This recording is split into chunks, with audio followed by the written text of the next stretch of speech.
The champagne flute trembled in Elise's manicured hand as I approached the microphone. Her eyes, once so calculating, now widened with the first flickers of terror.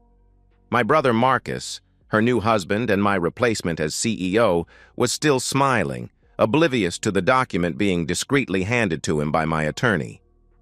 "To fresh starts and fearless futures," Elise had just toasted, her voice carrying across the vineyard our father had built. I took the microphone from its stand. "You stole a company," I said quietly, my voice amplified across the stunned silence of 200 wedding guests. "You married a fraud, and I just took it all back." The gasps that rippled through the crowd provided the perfect backdrop to Marcus's face as he scanned the legal judgment: immediate termination, asset freeze, and 48 hours to vacate all Weller corporate premises. In that moment, as Elise's picture-perfect smile disintegrated, I felt something I hadn't experienced in over a year: peace.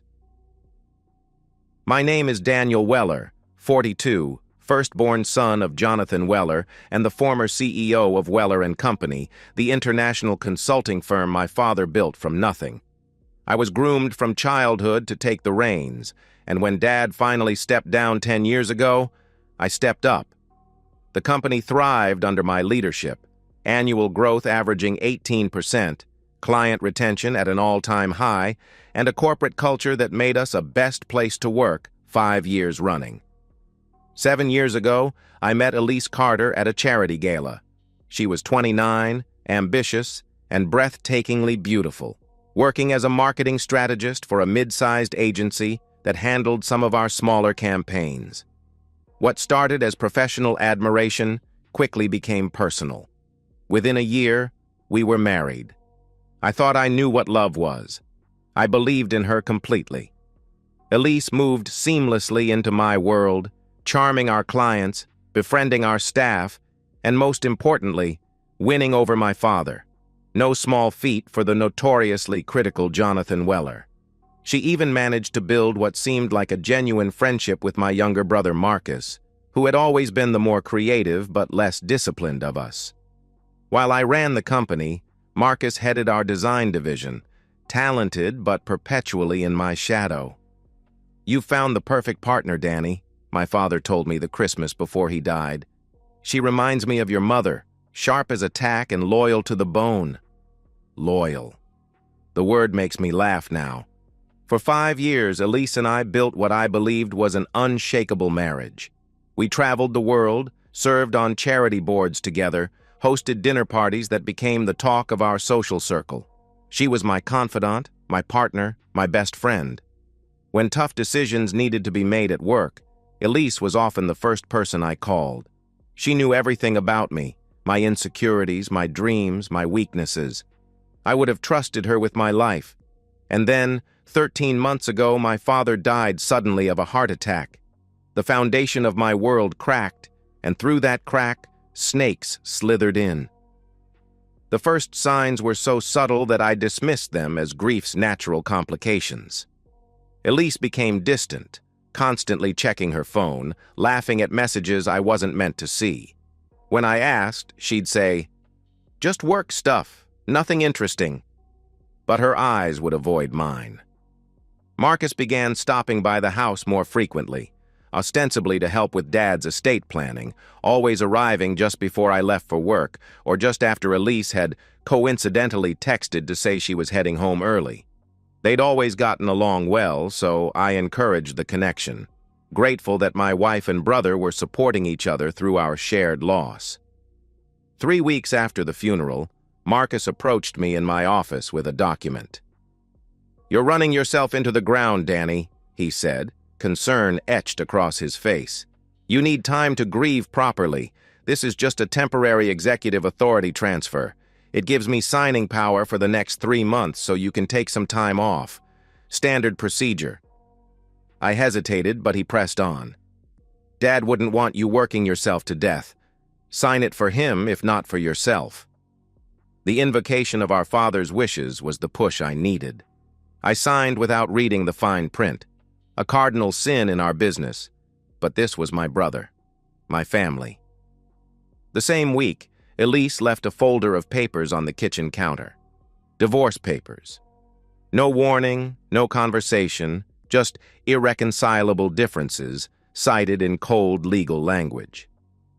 "I've grown beyond this marriage," she said when confronted, her voice devoid of the warmth that had once drawn me to her. "We want different things now." I was devastated, but too proud to beg, too shocked to question, too consumed by grief over my father to fight properly for my marriage. I moved out of our home and into a downtown apartment, telling myself I needed space to process both losses. 2 weeks later, Marcus called an emergency board meeting. I arrived to find most seats already filled, faces I didn't recognize mixed with long-time board members who wouldn't meet my eyes. Due to Daniel's recent personal trauma and evident burnout, I'm invoking Section 5 of the Temporary Authority Transfer to assume full CEO responsibilities, effective immediately, Marcus announced. Our legal team has reviewed and approved this action. Before I could object, he added, and to strengthen our digital presence moving forward, I'm bringing on Elise Carter as our new strategic communications partner. The door opened, and Elise walked in wearing a dress I'd never seen, her hand resting possessively on my brother's arm. The betrayal was complete. My brother had stolen my company. My wife had left me for him, and I had signed away my power during the most vulnerable moment of my life. That night, their engagement announcement appeared on Elise's Instagram, accompanied by a caption that read, "From wife of a worker to CEO's queen. Sometimes the universe knows better than we do." Level up. New chapter. I was erased from my marriage, my company, and apparently, my own life story. For 3 months, I disappeared. Friends called, colleagues texted, industry peers reached out with concerned emails. I responded to none of them. The world thought I was broken, drinking myself into oblivion or perhaps contemplating worse. Marcus and Elise certainly believed it. She posted about leaving the past behind and cutting toxic energy. He gave interviews about bringing fresh vision to a stagnant leadership. They were rewriting history with me cast as the failure, the obstacle to progress. But I wasn't drinking. I wasn't wallowing. I was planning. My breaking point came on what would have been my father's 70th birthday. I visited his grave alone, placing his favorite scotch beside the headstone. As I stood there, my phone buzzed with a news alert. Weller and Company announces restructuring under new leadership. Family legacy enters modern era. The accompanying photo showed Marcus and Elise cutting a ribbon at the renamed headquarters, the Marcus Weller building. I felt something shift inside me, not anger, but clarity, cold, precise clarity. "They think they've won, Dad," I whispered to the granite marker. "But they forgot something important. I'm your son too, and you taught me to always read the fine print." I walked away from that cemetery a different man. The grieving husband and betrayed brother died that day. What emerged was something colder, more calculating, a man with nothing left to lose and everything to reclaim. My first move was to find the right allies. I contacted Judith Abernathy, our family's longtime attorney who had retired the year before my father died. She had drafted most of our founding documents, including the company bylaws that Marcus had so conveniently simplified during the transition. "Your father was a paranoid old fox," Judith told me over coffee in her home office, away from prying eyes. After that hostile takeover attempt in '98, he inserted what we called the Godfather Clause into the company charter. She explained that this hidden provision allowed for the reversal of any executive power transfer made under duress, especially within 30 days of a family death, provided the board had not unanimously approved it. The clause had never been triggered, until now. "Did Marcus know about this?" I asked. "Not likely. It was buried in the appendices of documents your father kept in his personal safe. Only 3 people knew about it. Your father, myself, and Gerald Hoffman." Gerald, our CFO emeritus, and my father's closest friend, a board member who had mysteriously retired shortly after Marcus took over. I spent weeks building my case meticulously. I hired private investigators to document the timeline of Marcus and Elise's relationship. They uncovered text messages dating back 8 months before my father's death, subtle at first, then increasingly explicit. Hotel receipts, secret email accounts. The affair had been ongoing long before Dad died. Through Gerald, I quietly connected with 2 other board members who had been sidelined by Marcus's new regime. They provided internal memos showing how Marcus had systematically dismantled my leadership team and replaced them with yes men. More importantly, they confirmed that the board vote for the permanent power transfer had not been unanimous. It had been rushed through with 3 abstentions. My financial team uncovered evidence of Marcus using company funds to finance lavish gifts for Elise even before our divorce was finalized, a conflict of interest and clear violation of company policy. They also found that Elise had accessed confidential client files using my credentials months before our separation, credentials I had never given her. I compiled everything, creating 2 distinct cases, one for the company's secret arbitration tribunal established by my father decades ago, and another dossier of personal and professional destruction that would never see a courtroom but would devastate them both if released publicly. The final piece came from an unexpected source. My father's former executive assistant, Linda, contacted me out of the blue. "Your father left something for you," she said, handing me a sealed envelope. "He made me promise to give it to you only if leadership of the company ever changed hands under suspicious circumstances." Inside was a letter and a small key to a safe deposit box. The letter was brief. "Danny, if you're reading this, someone has outplayed you. Remember, in chess, the king who appears to be in check may actually be setting a trap. The contents of this box are your queen." The safe deposit box contained a notarized document, a second will, more recent than the one executed after his death, with specific provisions about company succession. It explicitly stated that in the event of his death, control of Weller and Company could only transfer from me under specific conditions, including full board approval and a 6-month transition period. Neither condition had been met. Armed with this arsenal, I filed for secret arbitration under the Godfather Clause. For 2 months, proceedings happened behind closed doors while Marcus and Elise planned their wedding, blissfully unaware that their empire was crumbling beneath them. 1 week before their wedding, the arbitration panel delivered their verdict. Full control of Weller and Company was to be restored to me, effective immediately. Marcus was to be terminated for cause. All executive decisions made during his tenure would be subject to review. But I didn't execute the judgment immediately.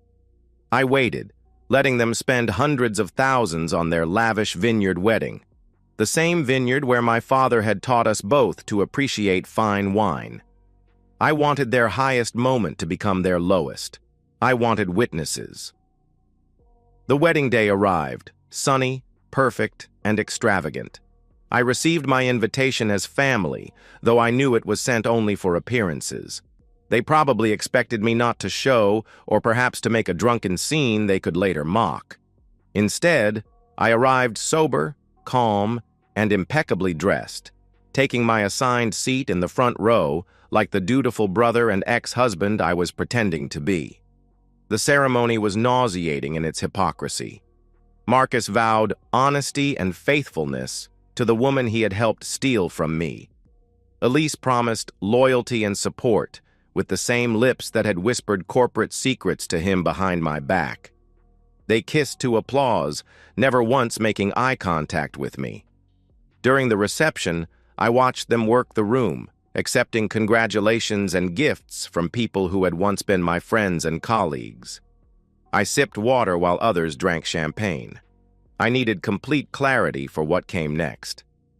As the night progressed, the moment I had been waiting for arrived. Elise stood for the traditional bride's toast, champagne flute raised high. "To fresh starts and fearless futures," she announced, her eyes sweeping triumphantly across the crowd. That was my cue. I nodded to my team strategically positioned around the room: my attorney, Gerald, the two loyal board members, and the private security detail I had hired for the occasion. I approached the microphone calmly, taking it as if this had been planned. The wedding planner moved to stop me, but my security detail intercepted her discreetly. "You stole a company," I said, my voice steady. "You married a fraud, and I just took it all back." My attorney approached Marcus, handing him the legal judgment as I continued speaking. "Effective immediately. Marcus Weller is terminated from Weller & Company for cause. All assets are frozen. You have 48 hours to vacate all corporate premises and return all company property." Elise's face drained of color. The champagne flute slipped from her fingers, shattering on the stone patio.